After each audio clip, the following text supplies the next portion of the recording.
Bienvenue mes chers élèves dans cette nouvelle vidéo d'enseignement scientifique. Aujourd'hui, nous allons aborder le thème 2 qui concerne le Soleil. Dans cette première vidéo, nous allons nous intéresser au rayonnement solaire. Posons-nous la question de l'origine de l'énergie solaire. En effet, le Soleil est le siège de réactions de fusion nucléaire, plus particulièrement de noyaux d'hydrogène. À chaque seconde, 627 millions de tonnes de noyaux d'hydrogène rentrent en collision. La température dans le Soleil avoisine les 15 millions de degrés et les réactions ne sont possibles que grâce à l'effet de gravité. Ces noyaux d'hydrogène en fusionnant fabriquent non seulement des noyaux d'hélium 4, mais une énorme quantité d'énergie de rayonnement que l'on appelle l'énergie solaire. Mais alors, quelles sont les conséquences de ces rayonnements pour le Soleil?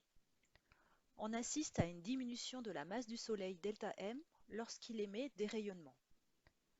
On peut facilement relier ce rayonnement émis d'énergie ΔE à la diminution de la masse du Soleil ΔM. C'est la fameuse relation donnée par Einstein en 1905, E égale mc2, ou bien ΔE égale Δmc², où l'on rend compte de la variation d'énergie ΔE par rapport à la variation de masse ΔM. Parlons un peu d'unité, ΔE est en joules, ΔM est en kilogrammes, et C est la vitesse de la lumière dans le vide, à savoir C égale 3 10 puissance 8 mètres par seconde.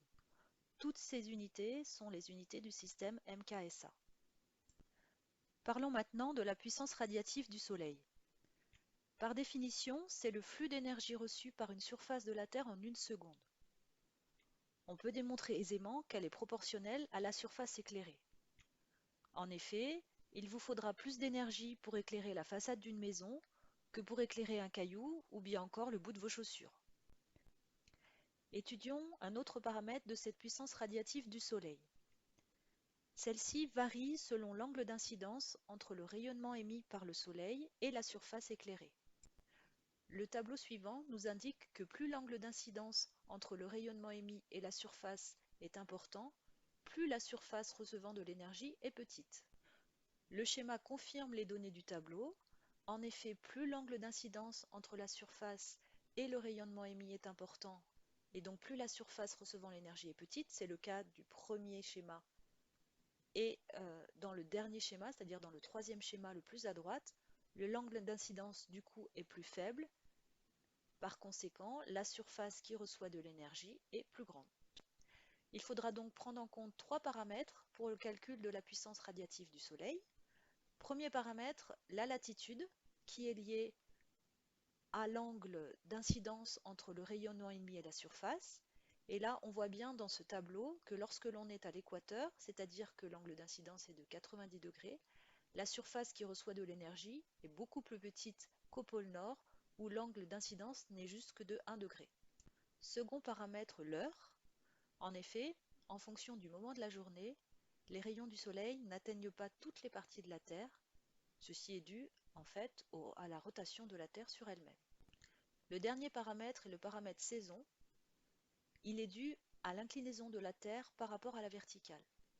Et l'on voit bien sur le schéma qu'en fonction du moment de l'année, les rayons du Soleil n'atteignent pas de la Terre de la même façon. Cela illustre bien la propriété du rayonnement solaire et de l'angle d'incidence du rayonnement solaire par rapport à la surface. Ce schéma nous montre l'énergie solaire arrivant sur Terre en janvier. On voit bien qu'à l'équateur et surtout dans l'hémisphère sud, l'énergie solaire est beaucoup plus importante puisqu'il fait beaucoup plus chaud que dans l'hémisphère nord et au pôle nord. La variation de cette puissance radiative solaire a donc pour conséquence les températures sur Terre. Elles sont plus élevées du coup quand on se rapproche de l'équateur et en été, et plus faibles quand on se rapproche des pôles et en hiver.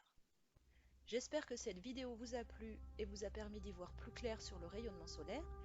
Je vous souhaite un bon travail et vous attends dans de nouvelles vidéos pour de nouvelles aventures.